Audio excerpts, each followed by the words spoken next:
परम मंगलमय परात्पर अखिलेश्वर अकारण कारण करुणा अरुणालय तडत्वित आनंदवित पितांबरधारी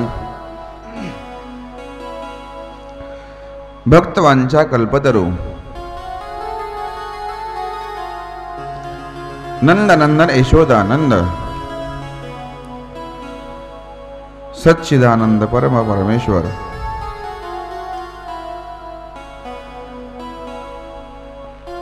भगवान श्री बालकृष्ण लाल की वाङ्मयी प्रतिमूर्ति श्रीमद्भागवत महापुराण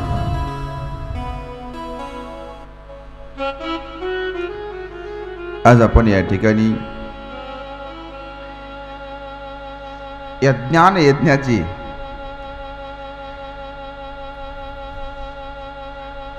पूर्णाहुती देण्यासाठी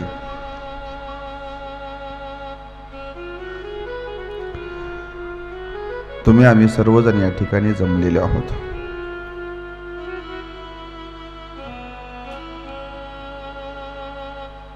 ओम पूर्णमदः पूर्णमिदं पूर्णात् पूर्णमुदच्यते पूर्णस्य पूर्णमादाय पूर्णमेवावशिष्यते।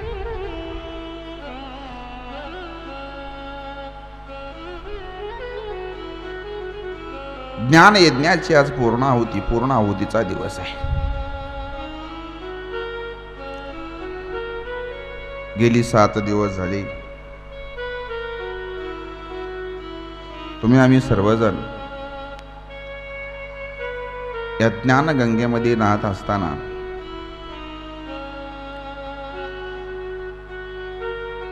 श्रवण सुखाचा भक्ती सुखाचा आढावा ज्ञान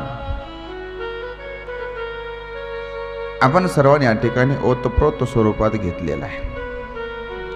बोलू नका,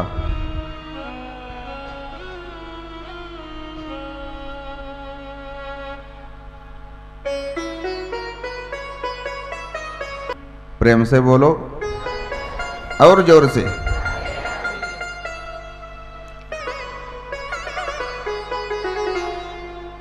कथा श्रवण करत असताना अनेकांनी आपली या ठिकाणी सेवा केलेली आहे।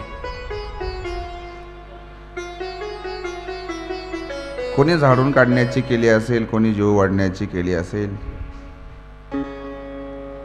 पण सेवा मात्र सर्वांची केलेली आहे। निश्चितच आम्ही सर्वांपर्यंत पोहोचू शकलेलो नाहीयेत, त्याबद्दल सर्वांची पुन्हा एकदा क्षमा मागून दिलगिरी व्यक्त करतो।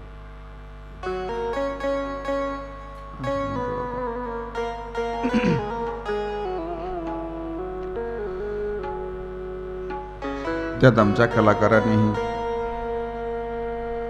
अतिशय परिश्रम पूर्ण त्यांची ही कथा झाली।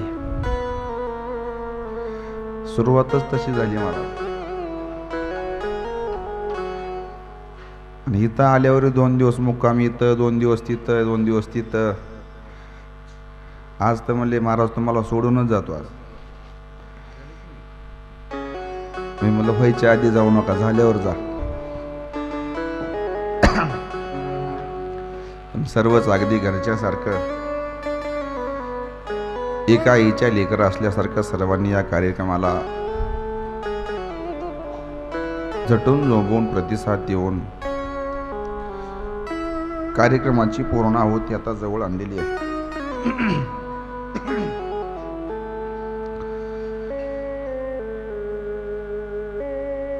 प्रत्येक राबवलेल्या उपक्रमामध्ये आपण सर्वांनी सुंदर साथ दिली आहे।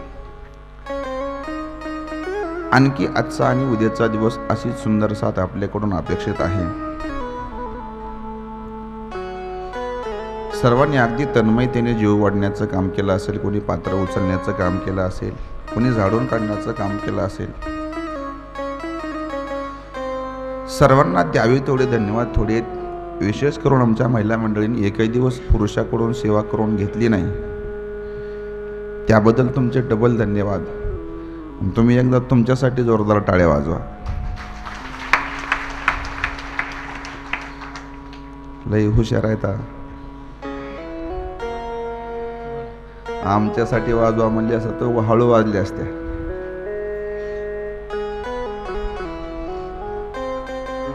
असू दे. ये भी दिन जाएंगे.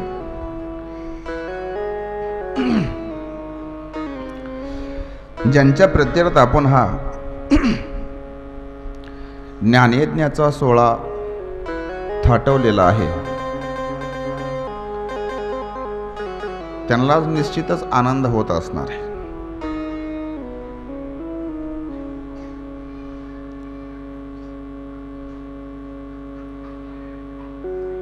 आनंद सुखाने आनंदित होत असतील त्याच.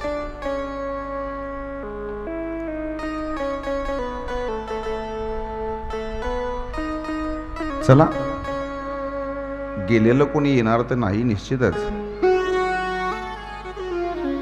पण आठवण रूपानं आपल्यात अखंडतेने जिवंत राहणार हे मात्र निश्चित आहे. पहिलंच म्हणलेले महाराज, मरावे पुरी कीर्ती रूपी ओरावे. जन्म मिलना ये तो भाग्य की बात है. जन्म मिलना ये तो भाग्य की बात है. कर्म करना ये तो कर्मों की बात है. लेकिन किए हुए कर्मों के बाद लोगों को जीवित रहना ही किए हुए अच्छे कर्मों की बात है. आपण जर माणसात येऊन चांगल्या गोष्टी, चांगले कर्म केली, निश्चितच नाव घे म्हणायची गरज पडत नाही. वेगळा सायास करण्याची गरज पडत नाही महाराज. आधी चंदनापरी झिजावं लागतं आणि मग सुगंध दरवळत असतो. ह्या चंदनाप्रमाणे गुरुमूर्तीने आपलं आयुष्य झिजवलं. मग क्षेत्र कुठलंही असू द्या, पारमार्थिक असलं तरी तितकेच कष्ट आहेत आणि सांसारिक असले तरी.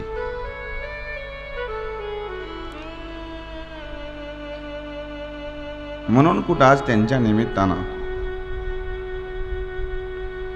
अन्नदानाची भावना निर्माण होते, ज्ञानदानाची भावना निर्माण होते, नामदानाची भावना निर्माण होते.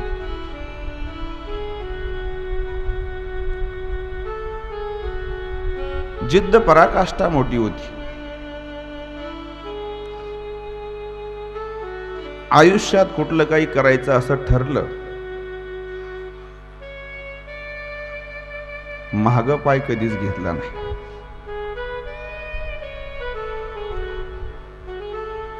किती संकट आले तरी मागे सरायचं नाही.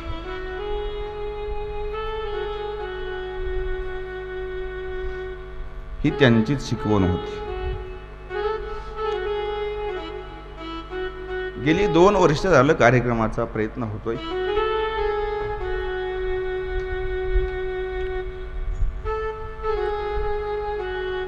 आलेल्या अडचणीला सामोरं जात जात जात इथपर्यंत आपण येऊन पोहोचलेलो आहात.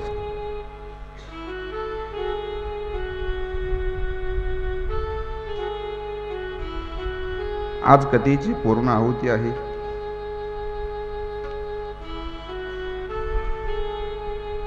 उद्या निश्चितच कोणी म्हणणार नाही चला कथा ऐकण्याकरता.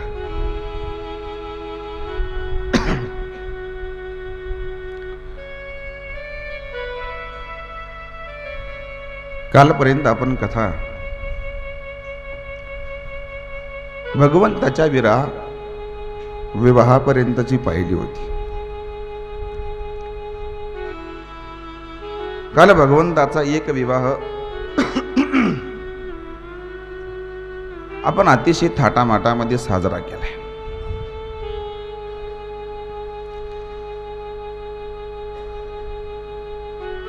राजा परीक्षितानं प्रश्न केलाय, महाराज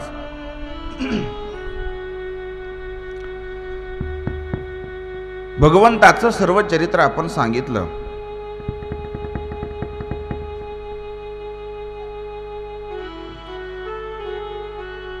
पण भगवंताच्या विवाहाचं चरित्र आपण काही सांगितलेलं नाहीये.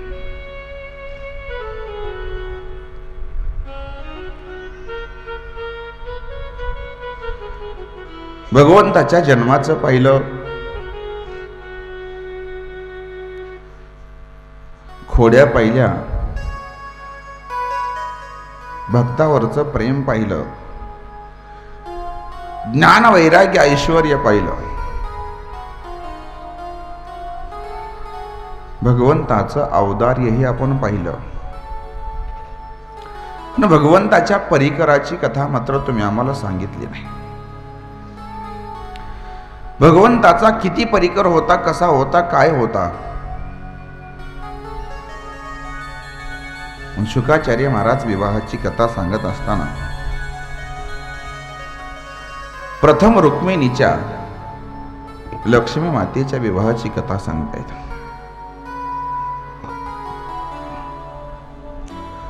रुक्मिणीने आतापर्यंत भगवंताचे गुणगान ऐकून ऐकून ऐकून अंतःकरणामध्ये भगवंताचं रूप धारण केलेलं होतं आणि त्या रूपाची लालसा रुक्मिणीच्या मनात जडलेली होती. नारदांनी तेच कार्य भगवंताच्या बरोबरीने करायचं. भगवंतासमोर येऊन भगवंतापाशी रुक्मिणीचे गुणगान गायचे.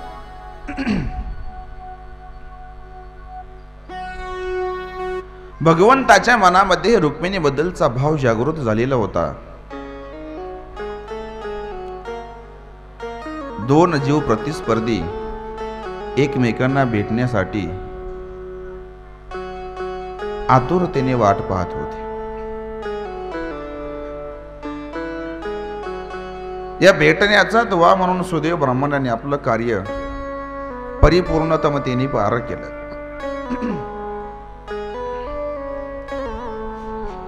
भगवान परमात्मा येतायत,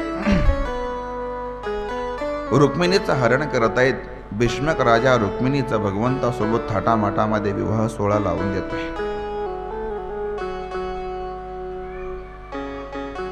विवाह सोहळा आनंदात संपन्न झाला, आनंदात पार पडलाय. पण भागवतकार थोडं शिशुपालाचं चिंतन करतायत.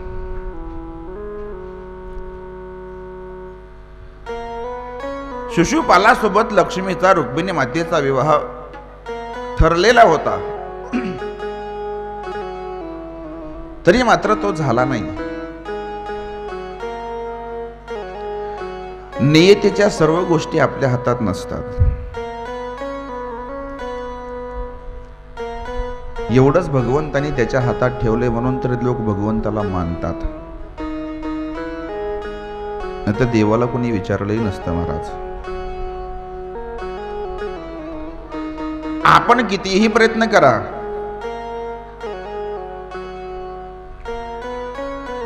जे नियतीच्या मनात आहे ते निश्चित होणार आहे. जे तुमच्या आमच्या मनात आहे ते कधीच पूर्ण होणार नाही.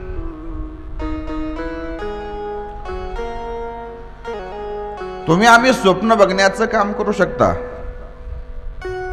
पण बघितलेल्या स्वप्नाला सत्यात उतरायचं काम मात्र त्याच्या हातात आहे. शिशुपालानेही रुक्मिणी बद्दलचे अनेक स्वप्न रंगवली होती.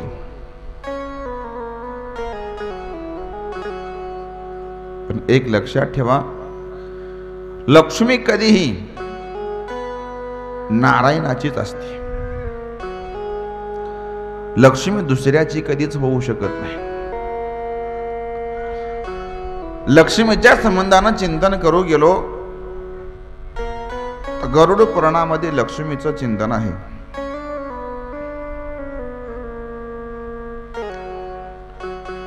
लक्ष्मी दोन प्रकारची असते. एक आहे उल्लूक वाहनी आणि दुसरे आहे गरुड वाहनी. लक्ष्मी ज्यावेळेस भगवंताच्या समवेत येते त्यावेळेस गरुडावरती बसून येते, आणि लक्ष्मी ज्यावेळेस स्वतः एकटी येते त्यावेळेस भगवंताने एकटीला फिरण्यासाठी म्हणून तिची स्कूटी वेगळी घेऊन दिली. लक्ष्मी स्वतः एकटा निघत असताना तिचं स्पेशल वाहन आहे उल्लू. उल्लू म्हणजे घुबड.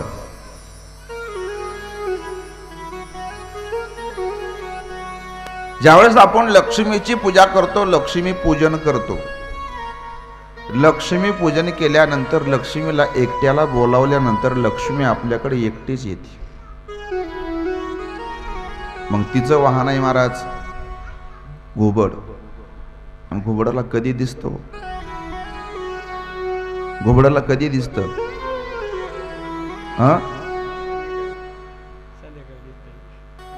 संध्याकाळी, रात्री दिसत. मग एकट्या लक्ष्मीला जर आपण बोलावलं तर लक्ष्मी रातोरात आपल्याकडे येते. आणि जी रातोरात येत असती ना ती निश्चित 2 नंबरची असते.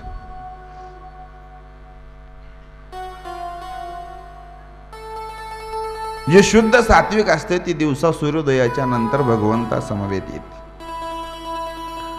आणि जी रातोरात येते 2 नंबरनं येते त्या लक्ष्मीचा शय 11 वर्षाच्या आत होत असतो. तिचा कालावधी आपल्याकडे 11 वर्षाचाच असतो. येण्याकरता 1000 मार्ग असतील पण जाताना एकाच मार्गातून सर्वस्व घेऊन जाते. पण वैदिक संप्रदायामध्ये, वारकरी संप्रदायामध्ये लक्ष्मी पूजनाला महत्व नाहीये, नारायण पूजेला महत्व आहे. नारायणाची जर आपण पूजा केली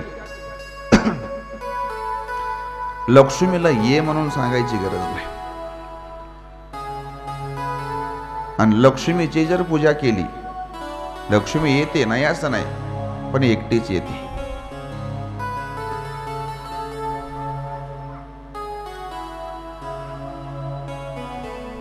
एकट्या लक्ष्मीला बोलवण्यानंतर काहीही बहाणा करते पण निघून झाल्याशिवाय राहत नाही. जाऊ द्या, लोकांचं उदाहरण नका घेऊ, तुम्ही तुमचंच घ्या.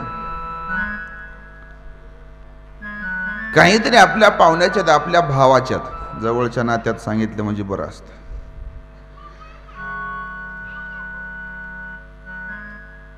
काहीतरी कार्यक्रम आहे, सप्ताहाचं नियोजन आहे, या सप्ताहाच्या नियोजनासाठी, कार्यक्रमासाठी म्हणून तुम्ही भावाच्या घरी जाता. सगळ्यात प्रिय, अतिशय जवळचं नातं आहे, याच्यापेक्षा प्रिय आता दुसरं नातं नाहीये. भावाच्या घरी गेल्यानंतर तुम्ही किती दिवस राहता? किती दिवस राहता? भावाचं घर म्हणण्यापेक्षा ते तुमचंच घर आहे. किती दिवस राहता?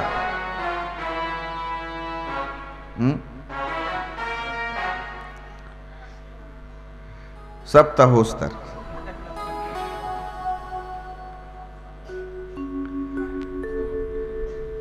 काल्याचा प्रसाद होतो की नाही होतो, बॅग भरून तयार असते.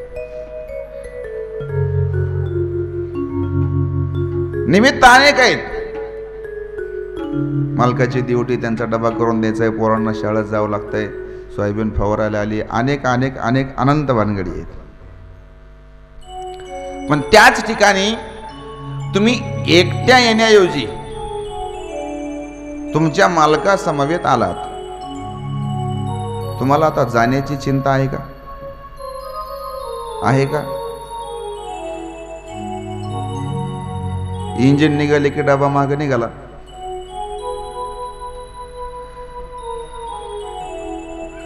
अगदी तसं आहे. नारायणा समवेत जर आपण लक्ष्मीला पाचारण केलं तर लक्ष्मी मोकळ्या मनानं बिंदास राहते. तिला आता जाण्याची चिंता नसते. ज्या दिवशी नारायण तिथून निघेल, आणि नारायण तेव्हाच निघतो जेव्हा आपला शेवटचा श्वास जवळ येतो. एकदा का नारायण निघाला की लक्ष्मी मागे मागे निघाली. मग लक्ष्मीला जर एकट्याला बोलावत असताल तर निश्चित लक्ष्मीचा साथ तुमच्याकडे थोड्या दिवसात आहे. पण वैदिक संप्रदायात लक्ष्मी पूजनाला कधीच किंमत नाही.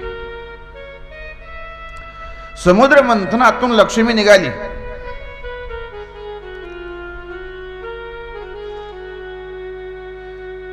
पण त्याच समुद्र मंथनातून सकाळी कामधेनू गाय निघाली आणि संध्याकाळी लक्ष्मी निघाली.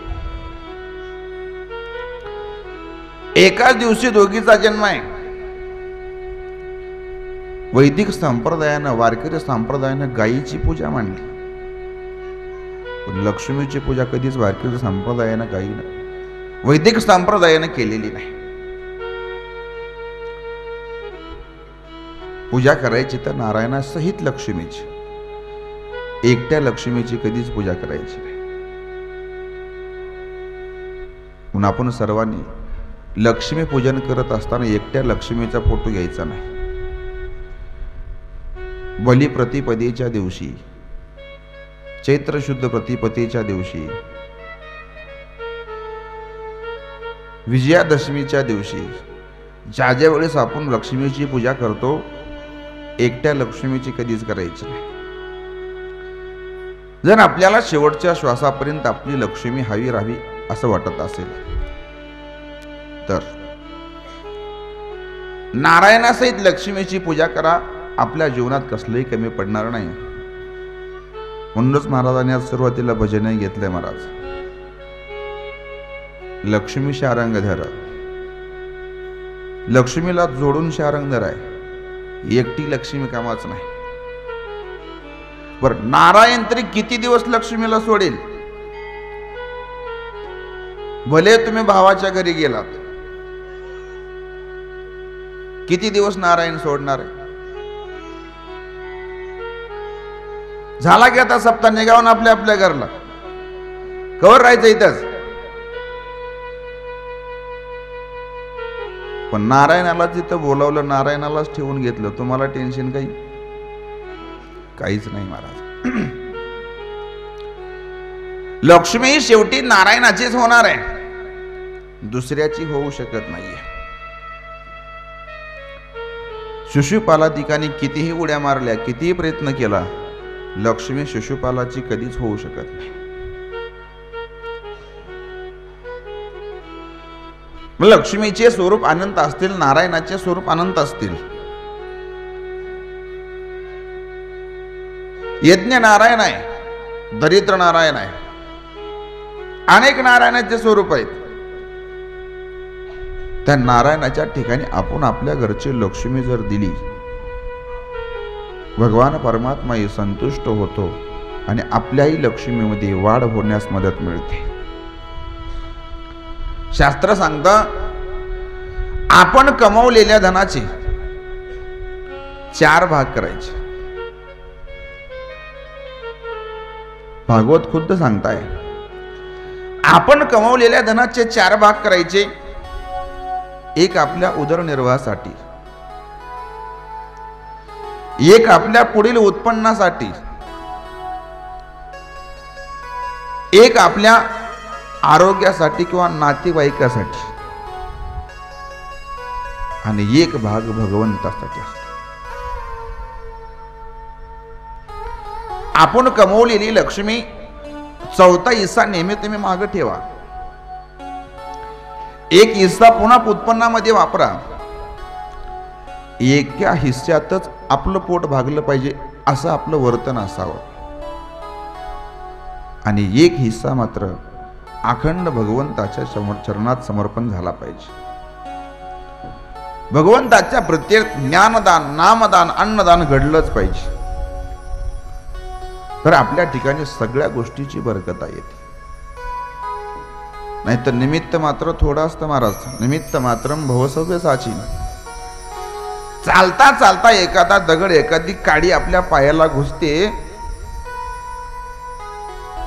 अगदी हळूवार नॉर्मल जखम होते, आणि त्या जखमेचं स्वरूप इतकं वाढतं महाराज, आहे नाही तेवढं लक्ष्मी धुवून घेऊन जाते, तेवढ्यावरही भागत नाही. शेवटी कमरेतून पाय तोडायची वेळ येते. यापेक्षा आपण 1/4 भाग जर भगवंताच्या दान यज्ञ कर्मात दिला या बाकीच्या गोष्टीपासून रक्षण करण्याची जिम्मेदारी त्याची राहते.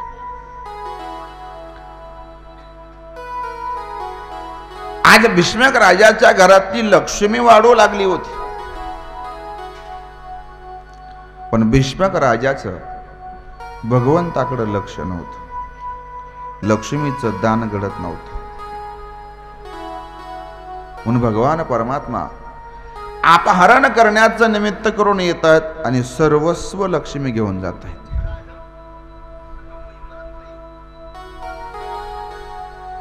त्यातलाच आपण काही भाग जर लक्ष्मीला दिला असता, निश्चित लक्ष्मी आपल्या ठिकाणी स्थैर्यपूर्ण अंतःकरणातून राहिली असती. लक्ष्मीचं समर्पण हे नेहमी भगवंताच्या ठिकाणी, नारायणाच्या ठिकाणी होत असतं. प्रेम से बोलो और जोर से. भगवंताचा पहिला विवाह रुक्मिणी सोबत झाला आणि भगवंताचा दुसरा विवाह जामवंती सोबत झाला. जामवंती ही सिंहाची अस्वलाची कन्या आहे.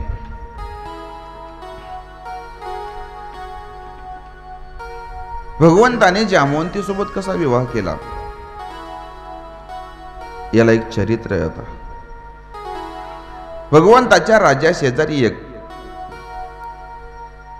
सत्राजित नावाचा राजा होता. त्याचा भाऊ प्रसेन. प्रसेननं सूर्य भगवंताची हजारो वर्षापर्यंत तपश्चर्या केली आणि हजारो वर्षाची तपश्चर्या करून सेमंतक नावाचा मणी मिळवला, जो सूर्यासारखा दैदिप्यमान होता. त्या मण्याचं वैशिष्ट्य असं होतं, त्या मण्याची पूजा केल्यानंतर दररोज सकाळी तो 8 भार सोनं प्रसवत होता. आता भाराचं गणित वेगळे वेगळ्या ग्रंथात वेगळं वेगळं आलेलं आहे. कुठं भाराचं गणित 20 तोळे आहे, तर कुठं 2 क्विंटल आहे. तुम्हाला जे लावायचे ते लावून घ्या. एक भार म्हणजे 20 तोळे धरून चला, जास्ती तरी कशाला उगाच. सोनं म्हणलं की आधीच तर कस तरी होतंय पोटात महाराज.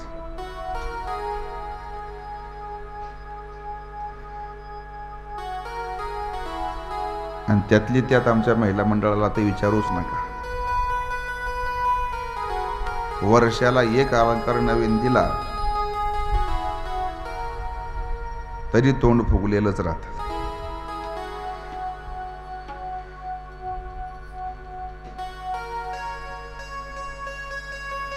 एक भार म्हणजे 20 तोळे. 8 भार म्हणजे किती बाळा? सिद्धो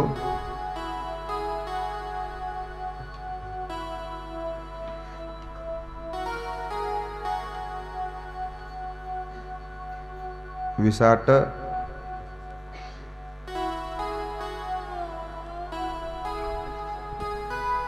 मला येत नाही रे, मी तेवढी शाळा शिकलेली नाही म्हणून तुम्हाला विचारतोय.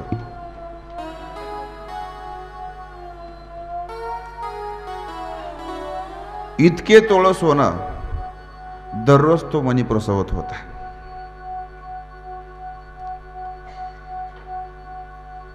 आणि इतकं तोळ सोनं म्हणल्यावर कसलाही गरीब माणूस श्रीमंत व्हायला किती दिवस लागतील? किती दिवस लागतील? भगवान करो असा मनी तुम्हाला सगळ्यालाच मिळो,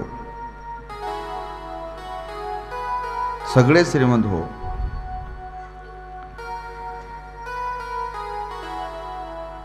प्रसन्न तो मनी एक दिवस आपल्या गळ्यात घातला. सूर्यासारखा देदीप्यमान चमचम चमचम चमकणारा. आणि एक दिवस भगवंताच्या राजवाड्यात आला. भगवंताच्या राजवाड्यात आल्यानंतर त्या मण्याचा प्रकाश इतका दैदिप्यमान होता, लोकाला कळत नव्हतं राजवाड्यात सूर्य येतोय का दुसरं कोणी येतोय. सर्वांचे डोळे दिपून गेले. राजवाड्यात आल्यानंतर त्यानं तो मणी असा आपल्या दुपट्ट्यानं झाकून घेतला आणि मग सर्वांना दिसायला लागलं कोण येतंय, कोण आले. भगवंताने न राहून विचारलं, प्रसेन हा प्रकाश कशाचा होता? प्रसेननं पुन्हा तो मणी उघडा करून दाखवला, परत झाकून ठेवला. भगवंताने ओळखला हा सेमंतक नावाचा मणी आहे. भगवंताने सांगितलं, प्रसेन, या मण्यापासून तुला धोका आहे. हा मणी तू तुझ्याकडे ठेवू नकोस. हा मणी तू आपल्या भांडार गृहामध्ये जमा कर. याच्यापासून मिळणारी अर्धी संपत्ती दररोज तुला मिळाली जाईल, अर्धी आपल्या राज्याला दिली जाईल. प्रसेननं सांगितलं, म्हणलं, वारे वा शहाणा, 8 दिवस आम्ही इथं काकडा करायचा, हरिपाठ करायचा, आणि काल्याच्या टायमाला तू पुढे यायचं होय रे.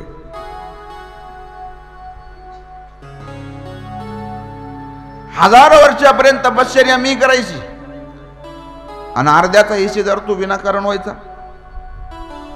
भगवंतांनी समजावून सांगितलं, पण प्रसेनला काही ऐकायला जमलं नाही. भगवान परमात्मा जोर जबरदस्ती करून मनी घेतील या अपेक्षेनं तो लवकरात लवकर राज्यसभेतून निघून गेला. जाता जाता त्याच्या गळ्यातला तो चमकणारा मणी एका वाघाने पाहिला आणि वाघाने त्याच्यावरती हल्ला करून प्रसेनचा प्राण घेतला आणि तो मणी घेतला.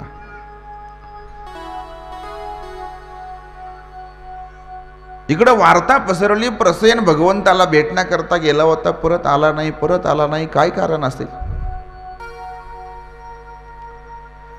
काही लोकांनी चर्चेला उधाणही दिलं.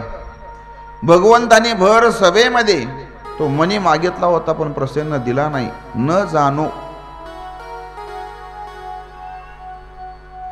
महागारी भगवंताने घेतला असला तर काय सांगावं. एखाद्यानं शंका व्यक्त केली की महाराज, गावभर पसरायला वेळ लागत नाही. आणि विनाकारण भगवंतावरती आळ आला. सांगणाऱ्यानं सांगितलं, न जाणो शक्यता. सुरुवात तिथून झाली, पण लोक तसे म्हणले नाहीत. भगवंतानं मागितला होता, त्यानं दिला नाही, मारून कहून आपण घेतलाच. लोक असे असतात महाराज, कसंही जगू देत नाहीत. तुम्ही कितीही चांगलं करा, नावच ठेवणार. वाईटही वागा, तोंडावर नाव ठेवतील.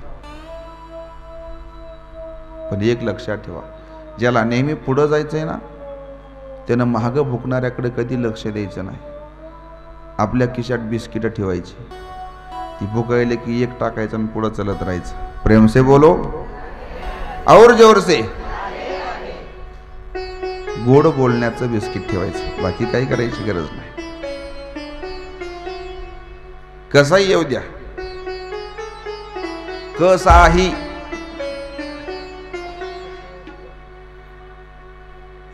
त्यालाही गोड पडल्यानंतर त्यालाही पाजर फोडतो महाराज. माणसाच्या जिभेवरती माणसाचं आयुष्य असतं. आपल्या जिभेवर जर नेहमी सरस्वती असली, कोणी आपल्याला लवून नमस्कार करतं. आणि आपल्या जिभेवर जर अवदसा असली, पूजा केल्याशिवाय कोणीच जाऊ देत नाही. प्रेम से बोलो और जोर से. प्रसेनचा मणी गेला, प्रसेनही गेला, पण विनाकारण आळ मात्र भगवंतावरती आला. भगवंतापर्यंत ही गोष्ट पोहोचली. भगवंताने विचार केला, मी काही न करता माझ्यावर का आळ आला. भगवंताने आपल्या ऋषी पुढं जाऊन मनातली खंत व्यक्त केली, महाराज माझ्यावरती हा आळ का आला. भगवंताची मस्तिष्क रेषा श्री गुरुने पाहिली आणि गुरुने सांगितलं, कृष्णा, कोजागिरी पौर्णिमेचा चंद्र तू कसा पाहिला होता.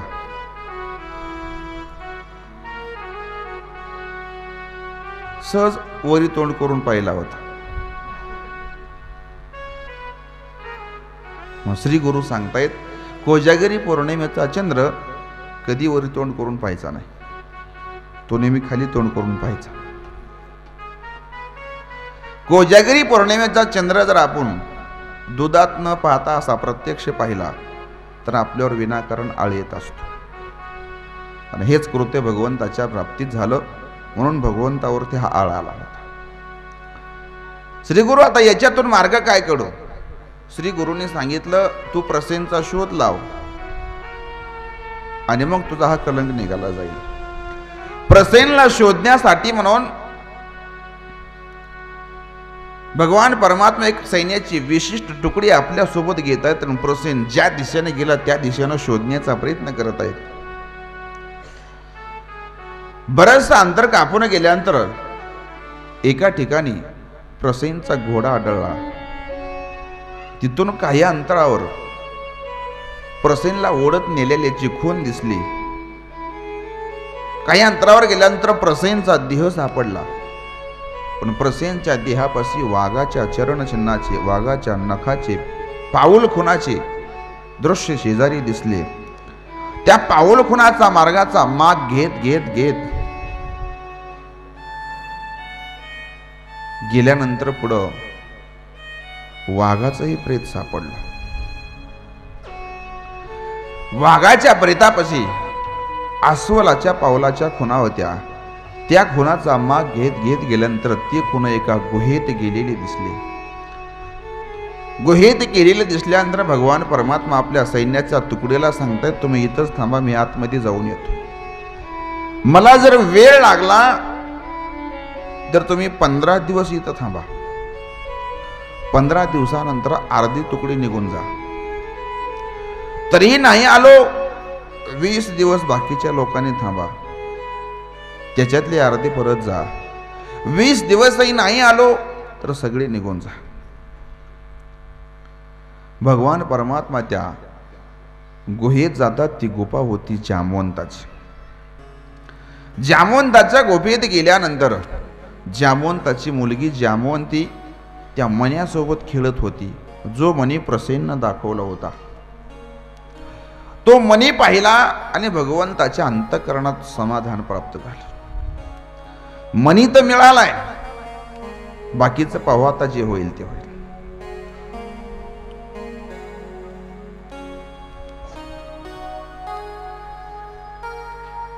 अंतःकरणाला समाधान प्राप्त झालं आणि भगवान परमात्मा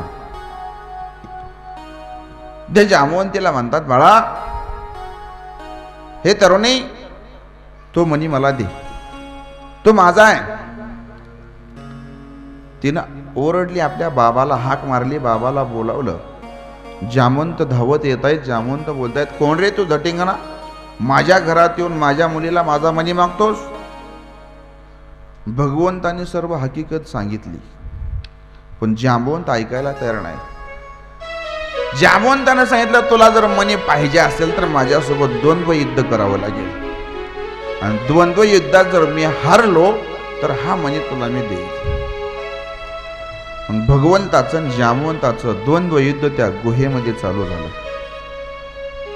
जामवंतही तितकाच शक्तिशाली होता महाराज. म्हणतायत रामायणामध्ये देखील जामवंत होते,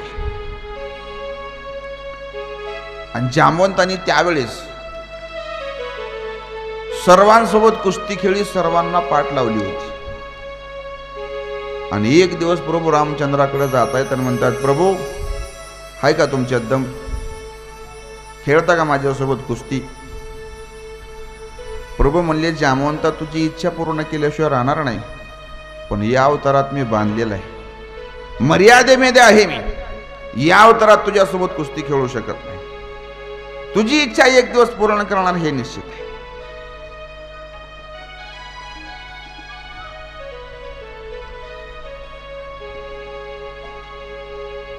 मग त्या अवतारातली इच्छा पूर्ण करण्यासाठी भगवान आता या अवतारात जामवंताची इच्छा पूर्ण करत आहे.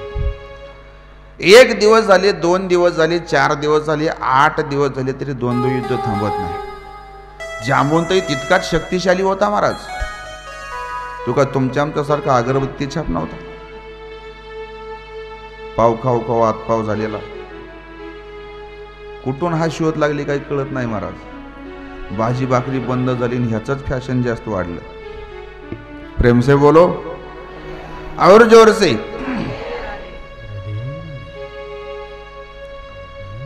नाही बाहेरचं असं काही खाऊन काही पिऊन शरीराचा कंट्रोल सुटून गेला. कोण क्विंटलचं, कोण 1.5 क्विंटलचं.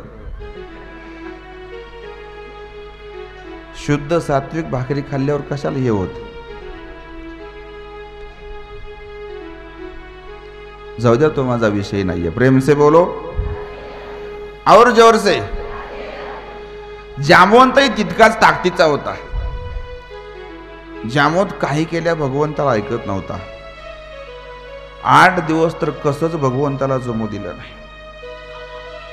पुढच्या 8 दिवसात मात्र पारडं बदललं आणि दोन्ही आता बराबरीचे युद्ध वाटू लागले. 15 दिवस झाले.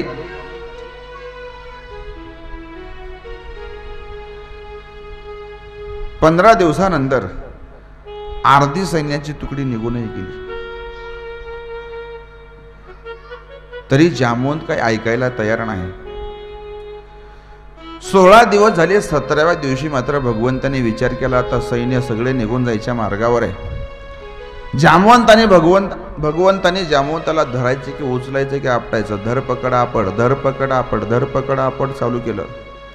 जामवंताला विवळ विवळ करून टाकलं महाराज. जसं आपण लहान लेकराला आंबा खाण्याकरता देतो, आपण शेतातून जर आंबे उतरून आणले तर लहान मुलाला दम निघत नाही. ते पिकलेले नसतात पण दम निघत नाही. एखादा हिरवाच घेतात, त्याला दगडानं ठेसून ठेसून ठेसून बिल बिल बिल बिल करतात आणि पुन्हा घेऊन येतात, पप्पा हा आंबा पिकला बघा. अगदी तसं भगवंतानं ठेसून ठेसून ठेसून जामवंताला असं बिल बिल बिल बिल करून सोडलं.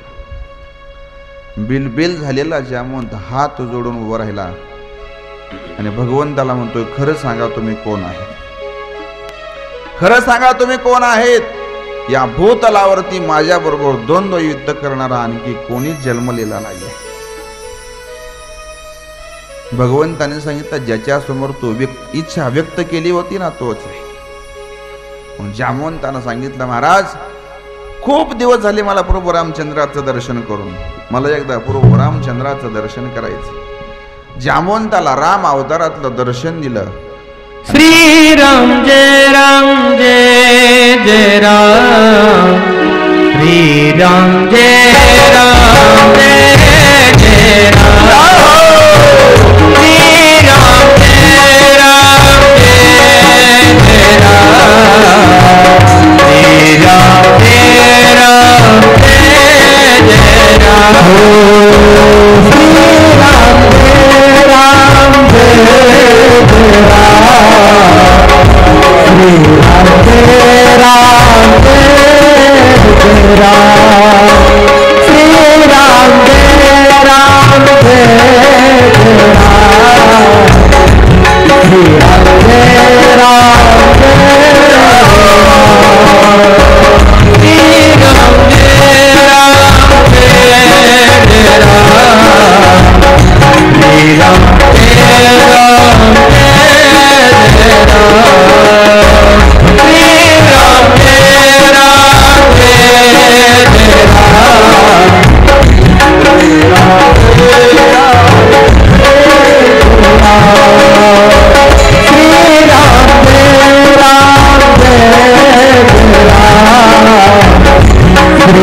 प्रभू रामचंद्राच्या रूपातलं दर्शन दिलं. भगवंताने आपली हकीकत सांगितली, आलेला आळ सांगितला. जामवंतानं सांगितलं, देवा तुम्ही म्हणताय खरं, हा मणी तुम्हाला दिलाही पाहिजे, पण मी हा मणी माझ्या मुलीला दिलेला आहे. आणि आमच्या जातीत तरी अशी परंपरा आहे की मुलीला दिलेलं धन परत घेतलं जात नाही. मग तुम्हाला जर हवा असेल मनी, तर एकच पर्याय आहे आता ध्यानी. तुम्हाला माझी मुलगीच करून घ्यावी लागेल. मुलगीही तुम्हाला आणि तिचा मनीही तुम्हाला. भगवंताने डोक्याला हात लावला, म्हणजे विचार केला, आता करावं काय हिला घरी मिळून. जशी कर्माची इच्छा असेल, जसं आपलं भाग्य असेल तसं इलाज नाही म्हटलं. भगवंताने जामवंती सोबत आपला विवाह केला. तो मणी घेतला, त्या मण्याचा इतिहास सोबत घेतला आणि मणी घेऊन भगवान परमात्मा जात आहेत. भगवंतासोबत येणारी जामवंती पाहिलं, राहिलेले सैन्य हसू लागले. एका सैन्याला सांगितलं, जा द्वारकेत जाऊन स्वागताची तयारी करा. सैन्य महाराज हसत हसत हसत जाऊ लागले. द्वारकेत गेल्यानंतर बाहेर तुळशीला पाणी घालण्यासाठी रुक्मिणी आलेली होती. या सैनिकाची रुक्मिणीची पहिली भेट झाली आणि रुक्मिणीने विचारलं, देव कुठे आहेत, भगवंत कुठे आहेत. सैन्य हसायला लागले, म्हणजे रुक्मिणी आता तुमचा पत्ता कट झाला. म्हणजे काय झालं, भगवंताने दुसरीच बघितली म्हणजे तिकडं, आता तुमचा काही हिशोब नाही. आता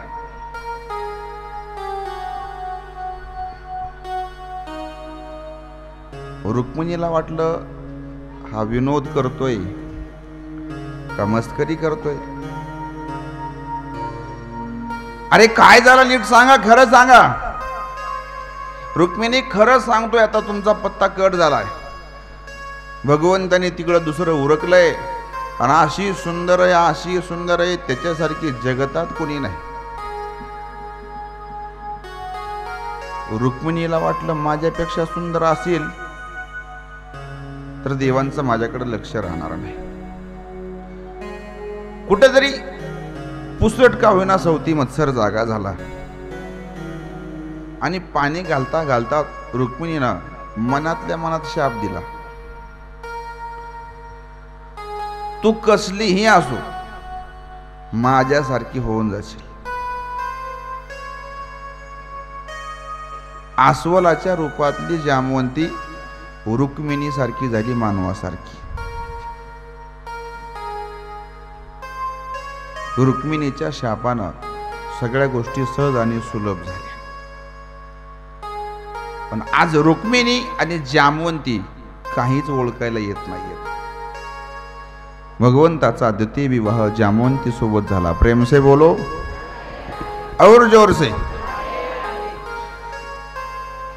ज्याचा मनी होता त्याचा मनी देण्यासाठी भगवान परमात्मा जामवंतीला घेऊन जातात. मनी देतात, बाबा हा मन्याचा इतिहास आणि हा तुझा मनी, विनाकारण माझं नाव घेऊ नको, माझ्या नावाला कलंक देऊ नको. त्या राजाने विचार केला, आता हा मनी जर आपण घेतला तर लोक परत आपल्याला नाव ठेवतील ना, आपल्याला नाव ठेवलं त्याच्यातून कलंक काढण्यासाठी एकच गोष्ट आहे, आपला भाऊ तर गेला, आपला राजा तर काही शिल्लक राहिलेलं नाही आणि याच्यासारखा दुसरा जावाई कोणी मिळणार नाही. म्हणून त्याला एक मुलगी होती, तिचं नाव सत्यभामा. सत्यभामा मातेचा विवाही भगवंतासोबत त्या दिवशी लावून दिला. जामवंती इतिहास बनवून गेली होती आणि दुसऱ्या गोष्टीचा साक्षीदार बनून माघारी आली. प्रेम से बोलो और जोर से. भगवंताची एक आत्या होती. बऱ्याच दिवसापासून नातं आता बंद पडायची वेळ आलेली होती. त्या आत्यानं सांगितलं, कृष्णा मला एकच मुलगी आहे आणि आपला येण्या जाण्याचा रस्ता बंद होण्याची वेळ आली आहे, काय करू आत्या? एवढी माझी मुलगी, तू हिचं पाणी ग्रहण कर. आत्याच्या इच्छापोटी सत्यदेवीचा विवाह भगवंतासोबत झाला. एक दिवस अर्जुन आणि भगवान परमात्मा यमुनेच्या तीरावरती फिरण्याकरता जात असताना त्या यमुनेच्या तीरावरती एक सुंदर युवती तपश्चर्या करीत बसलेली होती. तिचं नाव आहे कालिंदी. ही सूर्याची पुत्री आहे. सूर्यदेवाची पुत्री भगवंताला वरण्यासाठी तपश्चर्या करत होती. पण आतापर्यंत तिला भगवंताची भेट झाली नव्हती. सहज भगवान परमात्मा अर्जुन यमुनेच्या तीरावरती फिरत असताना अर्जुनाची नजर गेली आणि अर्जुनानं सांगितलं, देवा इथं कोणतरी साधनेला बसलंय, तुम्ही इथं आलाच आहात तर भेट द्या, इच्छा पूर्ण करा. देवाने सांगितलं, अर्जुना तूच जा, तिची काय इच्छा आहे ती विचार, पूर्ण करू आपण. अर्जुन जातोय. अर्जुनानं जाऊन विचारलं, हे माते, हे भगिनी, आपण कशासाठी एवढी खडतर तपश्चर्या करताय? या तपश्चर्येचं प्रयोजन काय? ती कालिंदी माता बोलायला लागली, खरं सांगू, रुक्मिणीनं जसं भगवंताचे गुणगान ऐकले, अगदी तसंच मीही नारदाकडून भगवंताचे गुणगान ऐकले. पण मला भगवंतापर्यंत जाणं शक्य झालं नाही. भगवंताला तपश्चर्या करून प्राप्त करण्याचं ठरवलं. अनेक ठिकाणी मी भगवंताला शोधलं. मथुरेत शोधलं, वृंदावनात शोधलं, बाजारात शोधलं, इकडं तिकडं भरपूर ठिकाणी शोधलं, पण भगवान परमात्मा कुठं काही भेटला नाही. शेवटी यमुनेच्या तीरावरती भगवान परमात्मा नेहमी फिरण्याकरता येतो असं ऐकलं आणि म्हणून मी यमुनेच्या तीरावरती भगवंताची साधना करण्याकरता बसले. पण माझ्या मनाचा अट्टाच, माझ्या मनाचा छंद मात्र त्या भगवंतानंच घेतलेला आहे. माझ्या मनात आता दुसरं कोणीच नाही, कशाचाच छंद नाही. मला एकच छंद जडलाय, तो म्हणजे भगवंताचा, त्या प्रभू श्रीकृष्णाचा, त्या भगवंताचा छंद मनात जडल्यामुळं त्या भगवंताच्या भेटीची आस माझ्या मनात लागलेली आहे आणि तो आस पूर्ण करण्यासाठी, तो छंद पूर्ण करण्यासाठी मी या ठिकाणी यमुनेच्या तीरावरती येऊन बसलेले आहे. भगवंताच्या छंदाला आपल्याला परिपूर्ण करण्यासाठी सर्वांनी सुंदर एक गीत गाऊन, नृत्य करून भगवंताला आपलंसं करण्यासाठी प्रयत्न करायचा आहे. सर्वांनी एकदा उठून उभं राहायचं आहे. एक गीत होईल, एक नृत्य होईल आणि बाकीची कथा नंतर होईल.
कृष्ण भगवान की, सद्गुरुदेव भगवान की जय जय श्री राधेश्याम।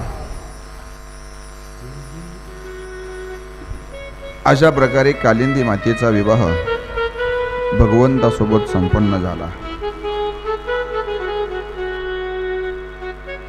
विंदा आणि अरविंद दोन भाऊ राज्यकर्ते होते। त्यांची एक बहीण होती मित्रविंदा।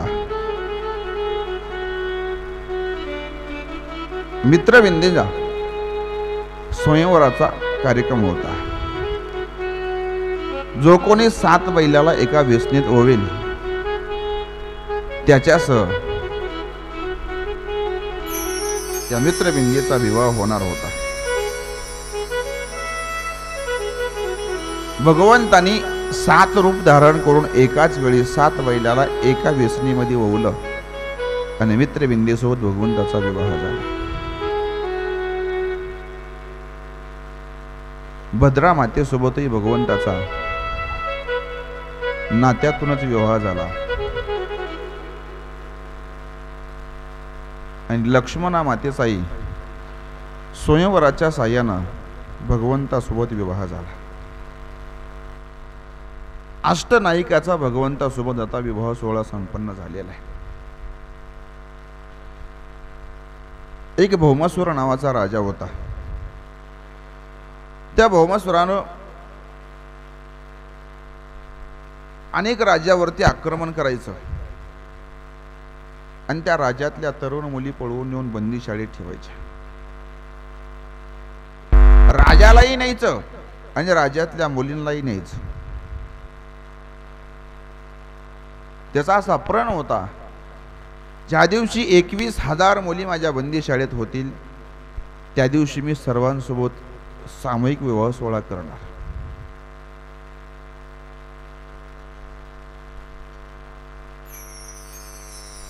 त्या भौमासुराच्या नगरीत अनेक राजे होते, पण अनेक मुली होत्या. त्या मुलींनी आणि त्या राजांनी एक पत्र लिहिलं आणि ते पत्र भगवंतासोबत पोहोचलं. त्या पत्राच्या उत्तरार्थमधून भगवान परमात्मा सत्यभामेला घेऊन भौमासुरावरती जात आहेत. भौमासुराचं राज्य भूमीच्या आत होतं, सहजासहजी कुणाला कळत नव्हतं.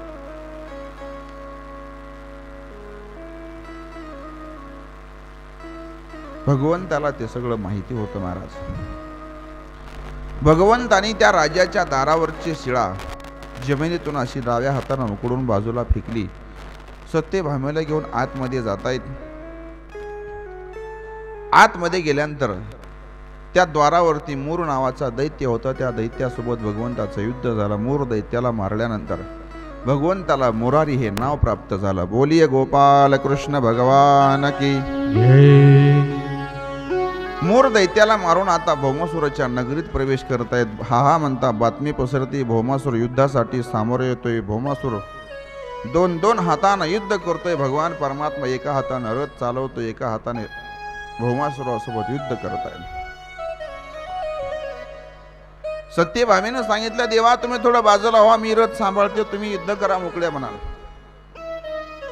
पण भगवान परमात्मा इतर सैन्याला मारतायत, पण भौमासुराचा आलेला प्रत्येक बाण हुकवतायत. हजारो बाण हुकवले. हुकवता हुकवता एक बाण आला आणि भगवंताच्या बाहुदंडामध्ये रुतला गेला. बाण रुतल्यानंतर भगवान थोडंसं कहारतायत. सत्यभामेला हे सहन होत नाही. सत्यभामा म्हणती, काय करताय तुम्ही? जगताचे शिरोमणी, विश्वाचा संहार करण्याची ताकद तुमच्यात, तुम्हाला यानं बाण मारावा? घ्या तो धनुष्य, आत्ताची आत्ता त्या भौमासुराला मारून टाका. भगवान म्हणतात, खरं सांगू सत्यभामी, खरंच मारू? सत्यभामा म्हणती, मारा, लगेच मारा त्याला. भगवंताने हातातलं सुदर्शन चक्र काढलं आणि भल्या पहाटे चतुर्दशीच्या दिवशी त्या भौमासुराचं शिरच्छेदन केलं. त्याचंच दुसरं नाव नरकासुर. नरकासुराला मारलं आणि त्या दिवशी आपल्या हजारो बहिणी मुक्त झाल्या. त्या दिवसापासून नरक चतुर्दशीची स्नान आपली करण्याची पद्धत पडली. आपल्या बहिणी बाळाला स्वातंत्र्य मिळालं, आपल्या लेकीचं ऐश्वर्य सौभाग्य अबाधित राहिलं, म्हणून भावानं तो दिवस आनंद उत्सवानं साजरा करायचा ठरवला. आणि याच्यासारखा आनंद जगतात नाही, म्हणून त्या सणाला नाव आपण दिवाळी सण दिला. प्रेम से बोलो और जोर से. मारल्यानंतर भगवान परमात्मा सांगतायत, सत्यभामा हा तुझा पुत्र होता आणि तू माझ्याकडून वचन घेतलेलं होतंस, मी मारा म्हणल्याशिवाय मारायचं नाही. आज तू मारा म्हणलीस म्हणून मी मारलाय. तुझ्या दोषात आता मी नाहीये.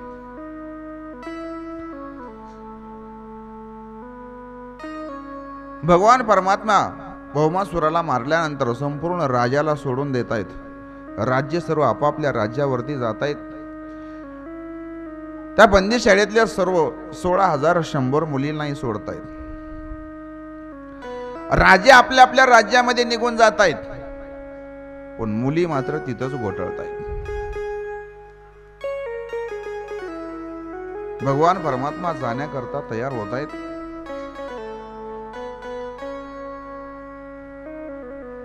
भगवंताला जात असताना त्या मुली अडवत आहेत. देवा, तुम्ही आम्हाला या बंदिवासातून मुक्त केलंय. शेवटचा दिवस आहे आज. होऊन जाऊ द्या एकदा. प्रेम से बोलो. असा आवाज आला पाहिजे. ही चार्जिंग आपल्याला वर्षभर घालवायची आहे.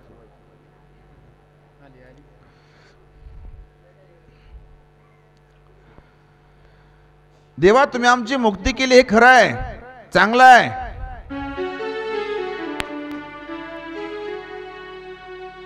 पण मुक्ती करूनही आम्ही पारतंत्र्यातच आहोत देवा. आम्ही आता काय करावं देवा? आम्हाला जर जीवन जगायचं असेल तर आमच्या पुढे आता फक्त दोनच पर्याय आम्हाला शिल्लक दिसत आहेत. एक तर आम्हाला आत्महत्या करावी लागेल, अन्यथा आम्हाला वाम मार्गाचा अवलंब करावा लागेल. यापेक्षा वेगळं जीवन आम्ही जगू शकत नाही. आमच्या घरून आम्हाला या दुष्टानं अपहरण करून आणलेलं आहे. कोण आमचा स्वीकार करणार आहे? जिथं आमचे मायबाप आमचा स्वीकार करणार नाहीत, तिथं आमच्या सोबत आयुष्य जोडायला कोण तयार होईल? भगवंताने सांगितलं, काळजी करू नका. ज्याला कोणीच नाही ना, त्याला मी स्वतः असतो. ज्याला कोणीच नसतं त्याला निश्चित भगवान परमात्मा असतो. कधीतरी एकांतात एकट्यावरती प्रसंग आला ना, मग आपल्याला लक्षात येतं भगवंताचं अस्तित्व काय असतं. प्रत्येक पावलाला तो तुमच्या सोबत आहे. तो दिसत नाही ना, आपला त्याच्यावर विश्वास बसत नाही. एवढाच फक्त अंतर आहे.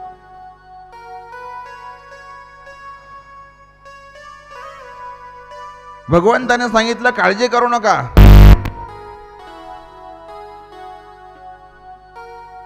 तुमची सर्वांची इच्छा असेल तर मी तुमचा सर्वांचा स्वीकार करण्यासाठी तयार आहे. त्या 16,100 मुलीसोबत भगवंताने एका मांडवामध्ये एकाच वेळी 16,100 रूप धारण करून सर्व मुलीसोबत भगवंताचा विवाह सोहळा थाटामाटात पार पडला. अशा प्रकारे भगवंताच्या 16,108 बायका झाल्या. तर लई विस्तार करत नाही.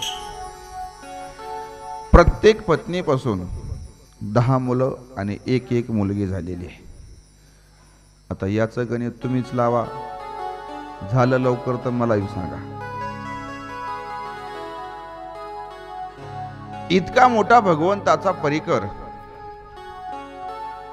राजा परीक्षितने सांगितलं, महाराज बस झालं त्यांच्या परिकराचा. एवढ्या सगळ्याचा इतिहास सांगत बसले तर माझे 7 दिवस कधी संपून जातील सांगता येत नाही. आज शेवटचा दिवस आहे माझ्या जीवनाचा. महाराज, भगवंताच्या परिकराचं चरित्र तुम्ही मला सांगितलं. भगवंताच्या विवाहाची कथा ऐकून माझ्या जीवनात आनंद प्राप्त झाला, आनंद वाटला. प्रेम से बोलो.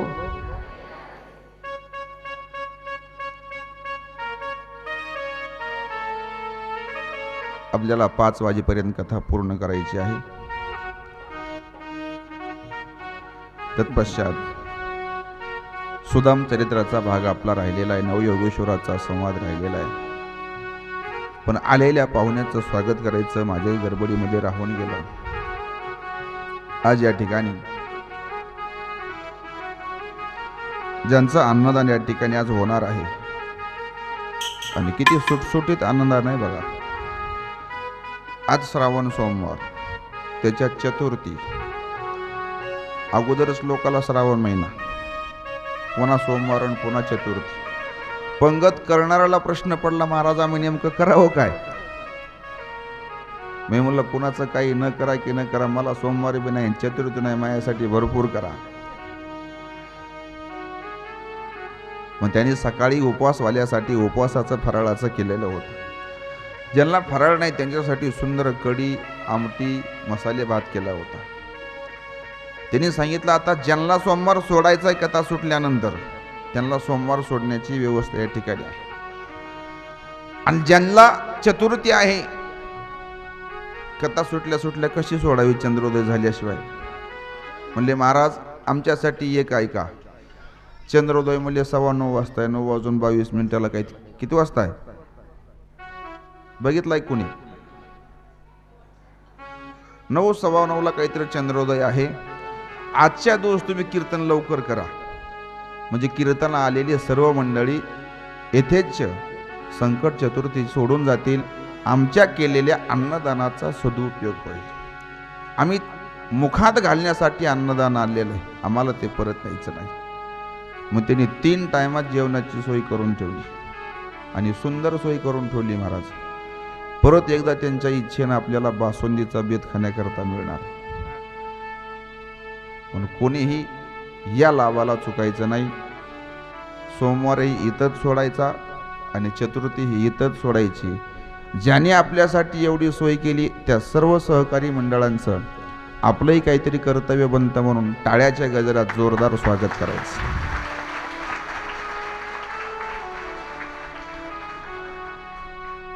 त्याचबरोबर आमचे काही सखा गुरुबंधू या ठिकाणी आलेले आहेत. इज्जत गावचे सुपुत्र दशरथ बेलकर असतील, शिवाजी पाटील असतील, माधव पाटील असतील, ही आदी मान्यवर या ठिकाणी उपस्थित झालेले. त्यांच्यासाठी आपण एकदा जोरदार टाळ्या वाजवून स्वागत करायचं. यांच्या समवेत आपल्या गावचं प्रतिनिधित्व करण्यासाठी म्हणून त्यांच्याकडे जोराचा पाऊस चालू आहे तर येणं शक्य नाहीये, पण सद्गुरूच्या कार्याला आपण भेट दिली पाहिजे ही सदिच्छा मनात धरून मनोर गावचे श्री हरिभक्तपरायण दत्ता बाबा हे या ठिकाणी आलेले आहेत. आपण त्यांचं शब्दसुमनानं स्वागत करतो आहेत. आपण सर्वांनी करटालीच्या गजरामध्ये त्यांचं स्वागत करायचं. रोज आपल्या कथेला वेगळे वेगळे मान्यवर भेट देण्याकरता येत आहेत. त्यात आजही आलेले आहेत आणि येतही राहणार आहेत. आज आपल्याला भागवत ग्रंथाला पूर्णाहुती द्यायची आहे. ज्ञान यज्ञाचा समारोप करायचा आहे.